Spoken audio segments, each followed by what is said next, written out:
The crocus of the metals is of 4 kinds: of the sun, of Venus, of Mars, and of chalybs. The best is that of chalybs. It is extracted by reverberation or by calcination, reducing the aforesaid bodies to dust. In like manner, filed iron is consumed by rust. The consumption of the rust is made by the imbibition of those things which produce rust, and by a decoction extracting the color of rust. Take old urine poured away from its deposit, several cups of it, in which dissolve 3 handfuls of ground salt. When you have strained it, boil it and skim it carefully. In this again dissolve a handful of bruised vitriol, with 2 or 3 ounces of bruised sal ammoniac, and then carefully skim again. With this liquid imbibe some filings, and boil until it can be pulverized. The dust thus produced reverberate over a powerful fire, continually stirring it with an iron rod, until it changes from its own color to another, and at last into the hues of most brilliant violet. From this you can easily, with spirits of wine or distilled acetum, draw off the tincture, and when it is extracted by separation of the elements, you will collect what remains at the bottom of the glass, by means whereof you will be able to produce wondrous effects, both within and without the body.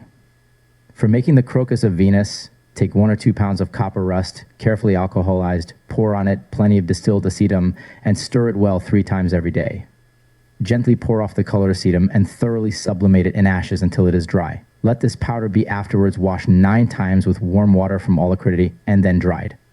You will then have the prepared crocus of Venus, or flower of brass, from which, if you wish, you can easily extract an oil according to the instructions given in the great work on surgery, where also its use is explained. The crocus of the sun should be extracted by the water of salt, whereby the metallic nature or malleability is destroyed.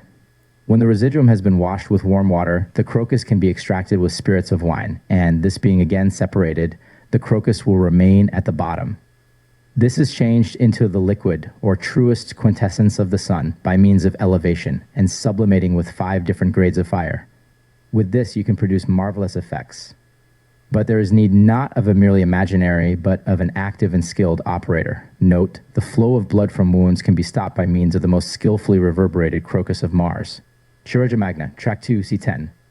Moreover, the crocus and flower of Mercury may be successfully made use of for the cure of ulcers. Chirurgia Magna, Pars. 3rd lib. 5th, the crocus of iron, if it be reduced by the reverberatory into alcohol, is supposed to cure the same ulcers that are successfully treated by the oil of iron, provided they have ceased to flow and have reached their proper maturity. De tumoribus et pustulis morbi Gallici lib. 10th, by artificers and mechanics, certain arcana are discovered in the things which they daily use. Thus workers in brass have stopped the flow of blood with burnt brass and have dried flowing wounds. Workers in iron have used their burnt iron, which is called crocus of iron, for wounds. Potters also have made some discoveries with what they call silver or golden litharge. Many are the inventions of the vulgar which have been called experiments. Many more, which need not be described here, such as minium, ceruse, and the like, have resulted from the various attempts of the alchemists upon various substances. Chirurgia vulnerum, C9. The crocus or flower of copper, which is usefully applied to the cure of corrosive ulcers, is usually prepared in 2 ways, one of which is that the greenness is abstracted by means of distilled botan, and the said botan is then again extracted. Notwithstanding, the strength of Venus is feeble unless vitriol be added to it.